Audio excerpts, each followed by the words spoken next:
Hello, welcome to the Gaago analysis show. We're in week 10 and we've only 2 teams remaining. Again, delighted to be joined by the ever so happy, well maybe not so happy actually this week, Séamus, who is wearing a lovely red for obviously Cork in his support of Limerick getting wet. Well, would we start with that one? Your shirt colour was generally green. You can't start with a shirt and not start with yours. Get out of it. Flipping Al Pacino. Needless to say, this is all AI generated. I'm actually not on holiday. You're some man to have the audacity to wear that shirt and then comment. Yeah, I think the kids and Siobhan, I kicked them out for a while there just to make sure no 2 kids were on the shout in the background. Listen, it was a great weekend. It was a great weekend. 2 very, very close games. I felt the quality in both was patchy. The Clare Kilkenny game particularly, it felt like it really just felt like it gave it 2 halves. Yeah, it was very, very weird because Clare did not play well in the first half and Kilkenny did not play well in the second. So it was a weird one. And then Cork, I thought Cork were awesome. I thought they were steely. I thought their attitude was impeccable. At no stage did they wilt. No matter what happened at any stage in the game, they were just. I felt like they were doing the right things. They were staying true to what they said they'd do. Limerick had their chances. They definitely had their chances. As poor as they were in the first 10 minutes of the second half, when the whole thing widened up and opened up between the 2 teams, they had their chances. So, and they died with their boots on. Which, watching the game from a Limerick perspective, if it was going to end, if this amazing run was going to end, you couldn't ask for to go out against a team that is after bringing their best, right? And Cork brought their best, and Limerick still, they gave it everything. They died with their boots on. They had shots to bring it to a level game, just didn't go over, and Cork held their nerve. So it's really disappointing from a Limerick perspective. I genuinely thought history was on the cards this year, and I thought they were better this year than they were last year. But to me, the better team on the day won, and that was Cork. But isn't it amazing? Like, you go back a couple of months ago, it's you know what? It's kind of like one of those stories that you read about in like the States, and then they make a film about it like 20 years later about a team that lost their first 2 rounds, and everybody in the county is disillusioned. Yeah, nobody gives them a chance. Yeah, they're calling for like managers' heads and selectors to be gone and hurling coaches to change things up, and all of a sudden then they go on and they defeat one of the best teams that ever played hurling, and now they're in the All-Ireland Finals. So it's definitely something that nobody's coming. It's a great script. Yeah. It's a great script, and it's, in fairness, they really did have to go through like the hand wringing. And it's hard to encapsulate how bad things were after that Clare game, and it'll be very interesting now in the lead up to the All Ireland. I don't think that Clare Munster round robin game that Cork played has any relevance on the game. No, it doesn't. I think they're 2 different teams. Clare less so, but Cork to me are a completely different team. Especially in how they go about it and how they've gone about. And their level of performance that they've brought since that game, they're just a different outfit. So, it's going to be very, very interesting. But like, it was as bleak could be after that Clare game, and it was right. We're going to move on. Limerick and Clare will come out of Munster and somebody else, but it won't be Cork. And here we are. But it's amazing how, like, we talk about small margins, and it's been an amazing hurling championship. Like, if Waterford would have held on to that 4-point lead against Tipperary, Cork would have been gone and Waterford would have been through. So, like, you're talking about small margins. Like, I think that Tip got the drawn point in added time in Welsh Park. Like, that's what you're talking about. It's those margins that actually changed the season for Cork. Yeah, and it's gas. It was the same last year because Limerick were on the verge of, like, all Tip had to do was hold serve against Waterford last year, and Limerick were on the verge of being dumped out. Because even a draw could have dumped them out against Cork in the Munster Championship last year. So the margins in the hurling championship have been incredible. The Leinster Championship this year has produced some amazing results. So, we're heading into a 2 weeks build up to an All-Ireland final with 2 fresh teams, 2 teams that really need a title. Like Cork, all you're going to hear about is they haven't won it in nearly 20 years. and Clare it's over 10. So it's as fresh and as interesting an All-Ireland final as we've had in a long time. And you know what? That tees me up perfectly for my first point. So one of the things I noticed watching the games the weekend was obviously the familiarity. So all teams have certain set plays that they go to if someone gets a goal, if it's the first play in a match, if it's the first 2 or 3 puck outs. Most teams have a set play that they work on. Yeah, exactly. So just a couple of patterns from watching this over the last couple of months. Like every team has patterns, but now teams are becoming aware of them, and it's actually causing the teams that are trying to implement their strategy issues. Okay, so I'm going to run a couple of clips. Predictable, yeah. Yeah, just too predictable. And I'm going to run a couple of clips here. And some of them were actually like very dangerous that nearly caused them the match, essentially. So the first one here is Martin Keogh, unfortunately, had a very bad wide. But Rogers then comes from centre forward to midfield or beyond to get the ball short, right? Kilkenny are aware of this because I've seen it happen all in the Munster Championship. So Mullen and Ryan go towards the ball. We see Deegan and Carey, who are midfield, flooding the play, right? Quick hands by Martin, lovely through, but the space it creates because they know that the ball is coming. And it's a set play, which essentially means that Clare think they're going to win it, so they can obviously progress and run with the ball if they do get the ball. The key player here is Tony Kelly. Tony didn't actually engage in the breakdown. He stayed on the outside, and he knows that he should have engaged because his man was Paddy Deegan. And Paddy was the person that picked up the ball and ran, taking 3 Clare players, and we'll see it in a second, out of the scenario. And he goes, I'm actually marking Billy Ryan here now. And we've all done that. And because of the set play, Conor Lee was the man here that was actually the spare man, and he was completely out of position. Okay, so he's trying to get across, and an absolute fabulous save. Like only one of the saves. Only for Quilligan, lads. Only for Quilligan, this game was over at halftime. Absolutely, like what a save! But it'll become more noticeable here in a second, right? So here we can see the quick hands basically got rid of these 3 or 4 Clare players. Just quick hands from Martin Keogh through to Carey. But you can see in the top right here, Tony Kelly is pointing to Billy Ryan saying, I'm actually marking him. But the reality is, yes, and that happens. Yeah. But it's amazing. It's amazing that it's amazing when you expect one thing to happen, like you expect Rogers to win that ball and go forward. Everybody's streaming forward. But then when you're turned, it's the most dangerous thing to be turned over when you're full flight going up the field. In fairness to Carey, yeah, you don't normally have to finish goals from wing back. No. And here's another one. And do you know what? They do it all the time in Clare, where they have Davy Fitz in this instance goes beyond midfield on the far side looking for the pocket to create space for Shane O'Donnell to run at an angle from the full forward, corner forward position here to pick up the puck out and then turn and run at him. Okay. Carey knows what's happening because he knows Davy Fitz is not going to get the ball there. And if he gets, he's not really a problem. He cuts it out, and obviously Kilkenny on the other side, what they like to do is, and we've always seen it, is get the ball in quick. So Kilkenny, once the ball is thrown in, all the forwards, midfielders flood to midfield, leaving one-on-one inside.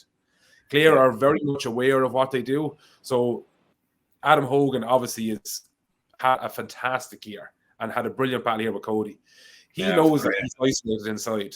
Okay, all he needs to do is get the ball to ground and make sure that he doesn't get turned for goal. So he keeps his space. He does a fantastic job. He's pushing Cody onto his right-hand side to shoot off the back foot because if he gets close to him, Cody can very easily slip inside for goal. And he does a really, really good job. So he was aware that this was going to happen. That was a very tough situation to mark, yeah. Similar enough, we've spoken about this over the last couple of episodes in the show where Limerick are fantastic at getting this platform. Diarmaid Byrne stands out here looking for the ball, and he knows that he's going to get it. So we can see Declan Hannon is getting the hand up. He gets the ball without even thinking. It's straight across. The ball is in the hand. He's looking up to say, who is making a move inside? Is it Flanagan? Is it Killan? And before he knows it, he's bombing the ball down because Flanagan has made a move, basically the separation away from Owen Downey. We also need to take note here of Rob Downey, who is fantastic, and he's after having a really, really solid season. Okay. Yeah.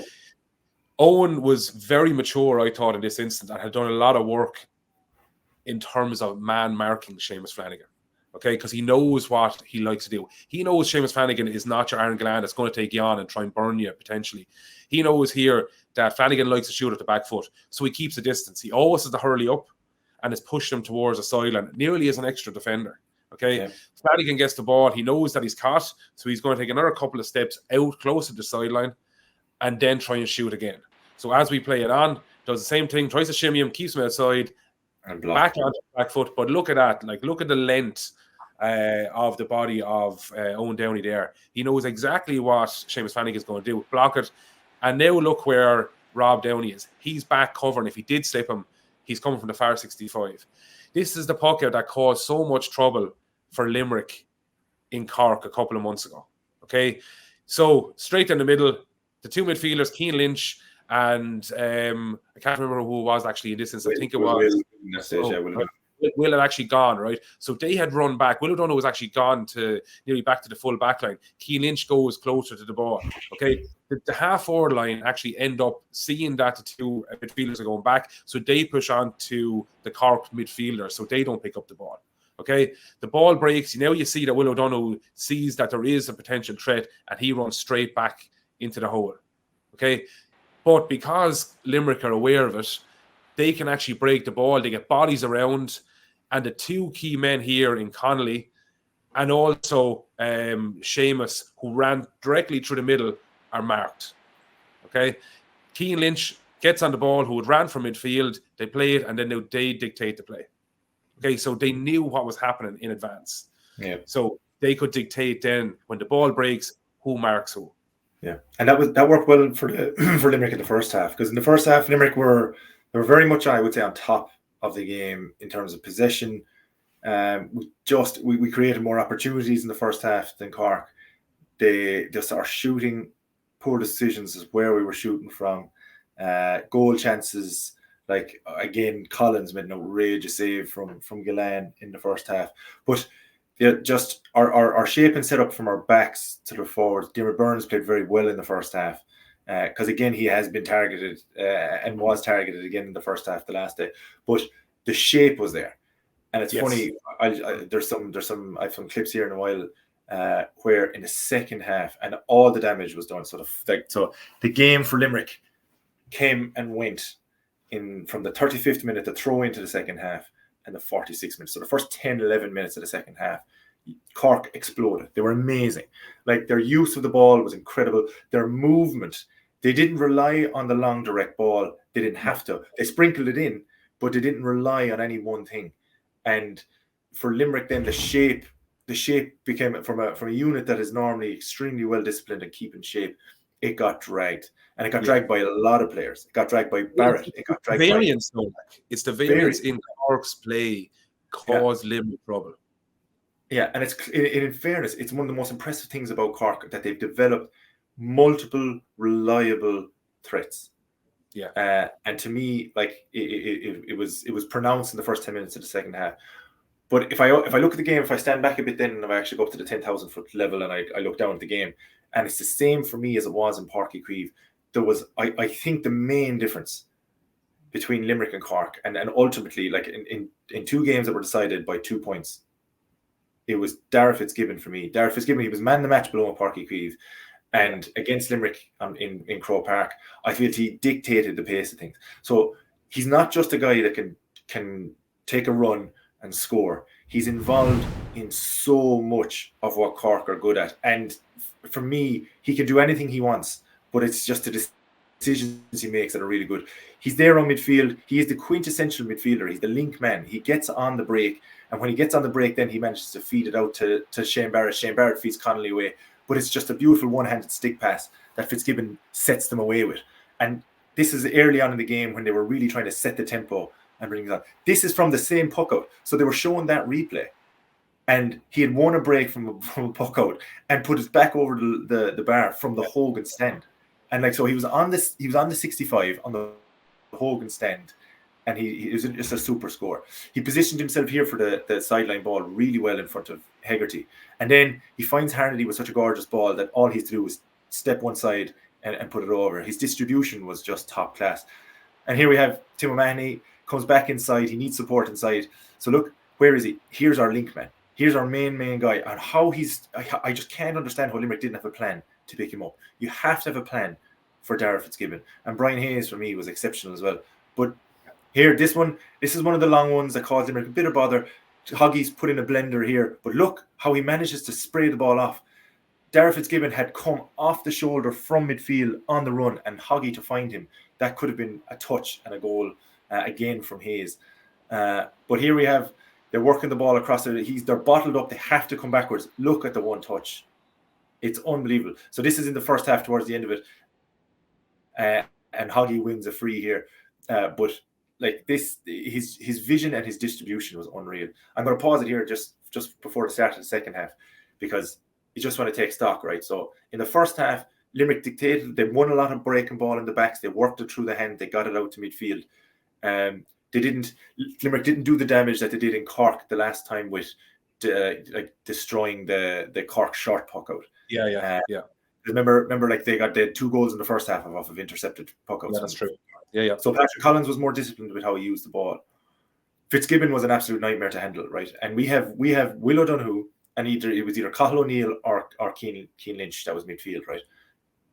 That's a formidable midfield, but I feel like we lost midfield overall. Yeah. And that doesn't happen often now. No, it doesn't. It really doesn't, because there isn't too many teams that can do that to Limerick.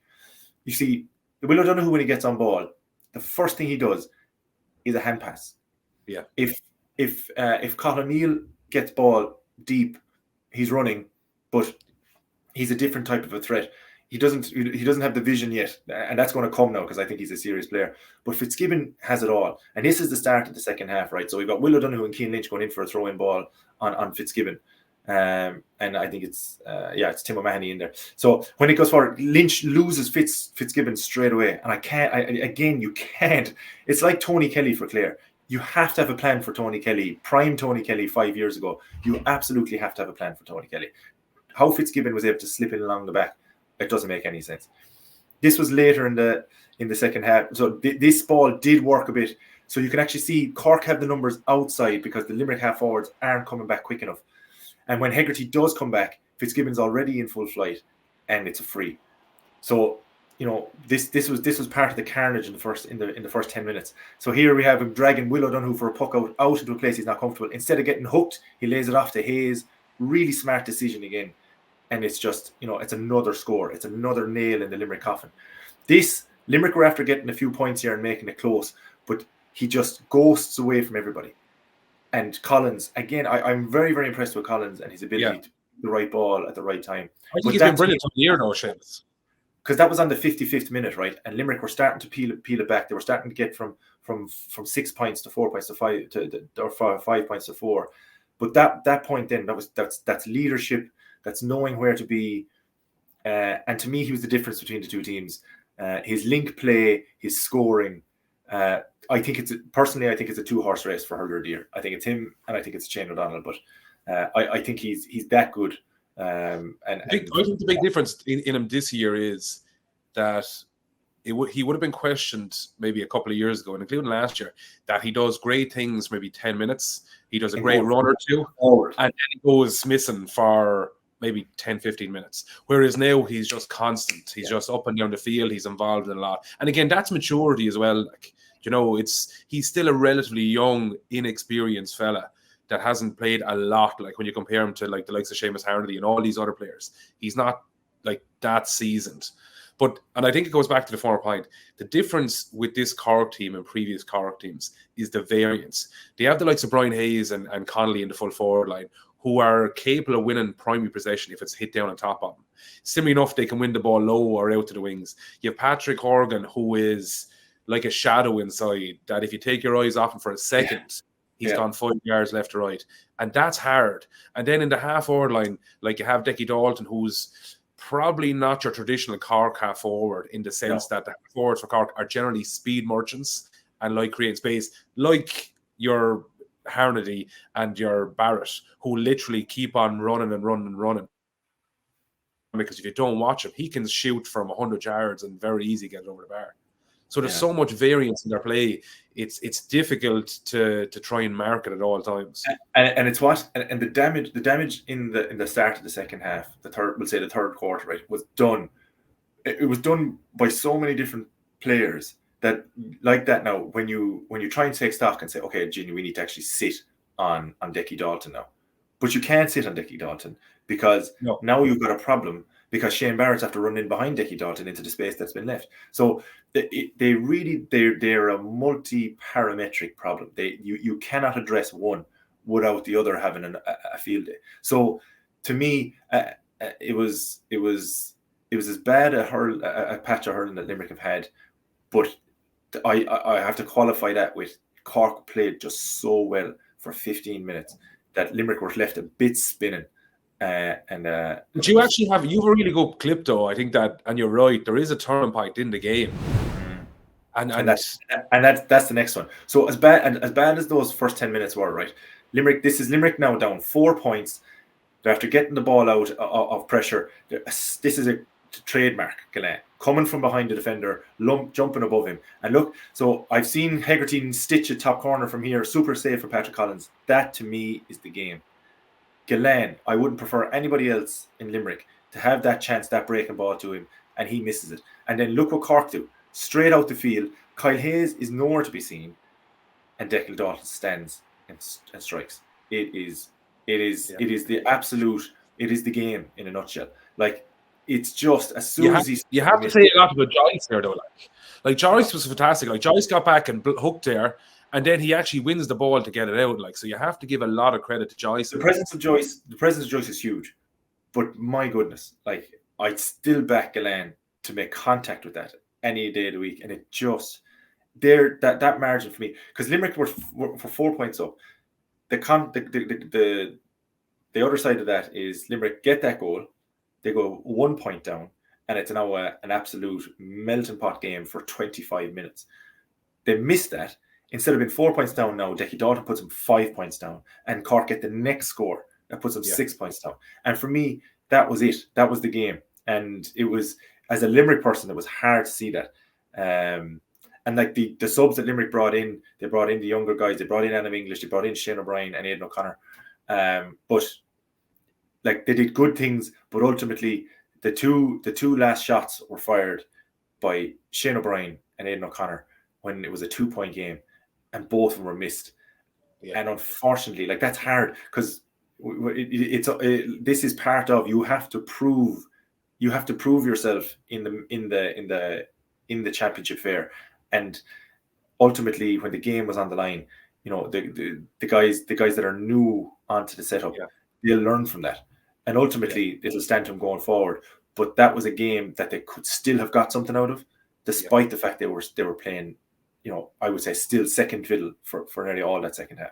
But that turning point for me was that I physically felt ill after that, because as soon as Gillane missed it and the ball was worked out to Dalton and there was nobody marking him, I said, we're in big trouble now. Yeah, and do you know what? It's funny you talk about that turning point. I think the turning point from Clare's perspective was half time. Which is a funny one, because it's not a moment. I think it's a stop and play. So, like, I think in the first half, Clare got the Kilkenny puck outs very wrong. I don't think that they were set up correctly, and I think that they changed how they were going to attack the Kilkenny puck outs in the second half, because they just seemed to be not fully committed. So this was a very bad wide. Owen Murphy runs to get the ball, and he's seen what options are on. You can see him here shouting, right? But what the big thing here to notice is Lawler gets the ball, like Hugh gets the ball. Rogers is probably like 5-6 yards off there. Like, that's more than enough time for Lawler to get the ball and get a pass off. Like, he gets the ball then to Blanchfield, who again has another like 5-6 yards off. So there's no pressure and there's no press, which means he can actually pick out the ball then to distance. So essentially, like, you're letting somebody, i.e. Kilkenny, get the ball inside. Also, it allows the Kilkenny back, or the Kilkenny forwards, to dictate where the ball has been played. And Martin Keogh is in the right position. Connor's in front of him, which, again, we spoke before, is not a particularly nice position. 9 times out of 10, that ball is in the Kilkenny hand, and it's a score. Similar enough here, Richie Reid, which we've seen him do against Dublin in the Leinster final, he realises that we space, I'll go into the pocket because I'm actually very good at striking the ball into space. He gets the ball here, no Clare press. We can see there's 3 Clare players around him. None of them put any pressure on him at all. Okay, he travels about 10, 12 yards, head up. He sees Cody has made a run from outside to back inside with plenty of room in. Okay, in fairness to Adam Hogan, he now tracks the run, and Cody lets the ball run inside. That's some ball from Reid, but he played on goal for Kilkenny before he was at the pitch, so he's one of the most capable persons to get a ball off. Now, it's absolutely nothing to do with this goal. The reason I want to show the goal is because it's such a good goal. And wasn't this really nice to see a little smile from Adam Hogan? That was really now he probably would have got a 34 across the side of the hip the next time the ball came in. That's exactly right. But the point here was they had no structure on the setup, for the puck out. If anything, they would have learned from the Leinster final watching Dublin that you can't allow Kilkenny get the ball and then stand 5-10 yards off him and then try and press him. That was individual magic then, though. That was unreal. Yeah, it was a brilliant goal, and I wanted to show it because that's what can result in a lack of pressure. This one here, this is the second half. Okay, Shane O'Donnell is playing with a 1-man inside. So in the first half, they're playing with 2. Now they play with 1 man inside and allow Shane O'Donnell go and basically shadow whoever gets the ball. So Blanchfield gets the ball here. He's going to give it to Lawler. Okay, the bottom of the screen here, we can see that Rogers goes to try and engage, but then you realize, you know what, let's not engage because it's actually not the game plan. So he takes a step back. So he takes a step back, and he now shadows 2 players. Lawler gives it to Butler. Now he's actually covering 2 players rather than 1 player. Okay, and this is where the trouble comes into play. Okay, you see the 2 Kilkenny midfielders here in in Keane and also Richie Reid, which allows the Clare players to run back the field. Okay, so you have Tony there, for instance. He's not going to engage because he knows that there's not a threat there. Okay, Butler gets the ball. He says the only option here now is to actually strike it. Because Clare know what Kilkenny now are going to do, either lump it long or go short, it allows Cleary to actually stand in front to dispossess the ball, and now they dictate the play. Whereas that didn't happen. Yeah, he had a very good game on TJ.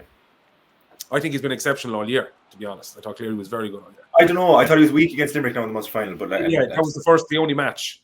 But other than that, against the likes of Lee, Chin, and all those players, he was quite the opposite. Okay, again, we see Richie Reid going into this position. Players allow him go short. In this instance, you have Rogers. He is the 1 man inside. Okay, again, he's not going to engage him. He's going to shadow both and see what's going on. He allows Richie Reid go long. You can see here that the 3 Clare players now are in position. So that means that they're covering the Kilkenny half back line, which means the Clare half forward line now can sit to midfield. The Clare midfielders can go back into the half back line, and so it has to go long in over the top. Okay, Adam Hogan, back to Connor, and again, it's game ball for Clare. That is the difference between the first half and the second half. Yeah, we have seen since, I think it was Cork was with Clare in 2013 when they won the All-Ireland. Clare like to pressurize the opposition's puck out and try and create issues because they're out of position. And they've done that in the second half. In the first half, they didn't. And but for me, though, I think I was what you said is nail on the head stuff, right? I think that they were between ideas as to how to address the Kilkenny puck out in the first half, and that their setup was half baked, and unfortunately, no, so that's not the first time. That's not the first time this year. No, Clare have done that. So Clare against Limerick particularly, we showed it against in the Munster final, just bad decisions, poor shape and chase from turnover ball. They seem to have they seem to switch off, and I think that's a really dangerous against Cork now. That's a super dangerous thing against a team like Cork, because if you do switch off, you're not conceding single digits, you're conceding majors, you're conceding goals. So for me, I even just to build on what you were saying there, I saw the use of Clare's ball in the first half versus the second half, and it is down to setup. It's down to where their half forward line are, because their half back line did well to win ball throughout the game. So here we have a ball from David McInerney, and he launched across field, but because Dave Fitzgerald is sitting higher on the field. There's no space, and it was Carey that cut that ball. Deegan then has a lovely pot shot to goal point, but because the half forward line and full forward line were too close together, there was nothing to hit to. Conlon takes an age to hit the ball because he can't see space to hit into. A 50-50 nothing ball then to Duggan is turned over. Kilkenny TJ wins the break, hand passes it off, and we've got Carey on score, right? So because of the quality of delivery was awful, but here we have Conlon wins it again. So it wasn't that they were guilty of not winning it, but when they were using it. Look, here we have McInerney again, a nothing ball down to the sideline to Aidan McCarthy. When you had Shane O'Donnell in on the edge of the square, 1-on-1. But here, we have Conlon again, and look, he's standing. And because, I should have hit Aidan McCarthy the last time, I should hit Aidan again. Or sorry, I should have hit Shane O'Donnell the last time. He picks a bad option again, and Tommy Walsh cuts it out. So for me, here we have the second half, and this is completely different. So when Conlon wins that ball, the half forward line are way, way out the field. You've got Reedy out the field, you've got Dave Fitzgerald out the field, and it gives Rogers space to win the ball and run at the Kilkenny defenders free. So here we look, where's Fitzgerald? Way back the field. And then we've got Diarmuid Ryan. They got so much joy up the right sideline in the second half. It was unbelievable. Rogers even has time to stand and hit it. His defender was so far behind him, they didn't expect it. Here, Quilligan does well, and he plays it out the side. So again, we're going out the right-hand side. Ryan Taylor, terrific sub. I thought his impact was amazing in the second half. And now a lovely ball down the sideline in as far as Ian Galvin. And Ian Galvin made a terrific impact when he came in. I was surprised how much the Kilkenny full back line struggled in the last 15 minutes. Yeah, when the Clare subs were brought in. So here we have Conlon again, and again, I'm amazed at him, and like he's no spring chicken, but like he's constantly on ball, and it's a great ball out to Diarmuid Ryan, and it's like rinse and repeat.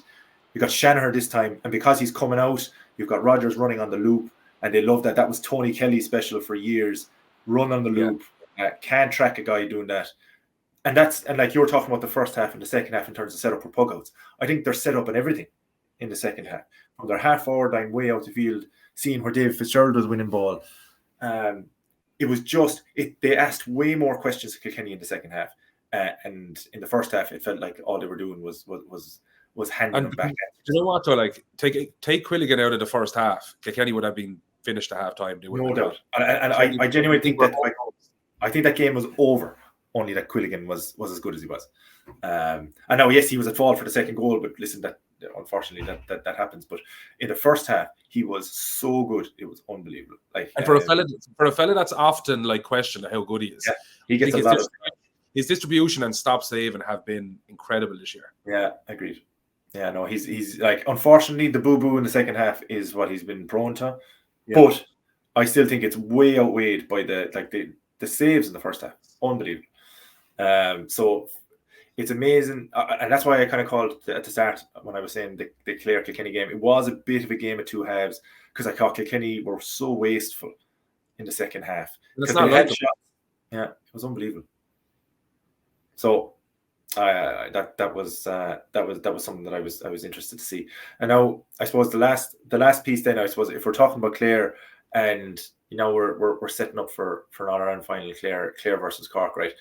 This next man, right, is like, can you remember when he popped onto the scene? Yeah. All-Ireland final replay against Cork. It's just, for me, everything goes through him.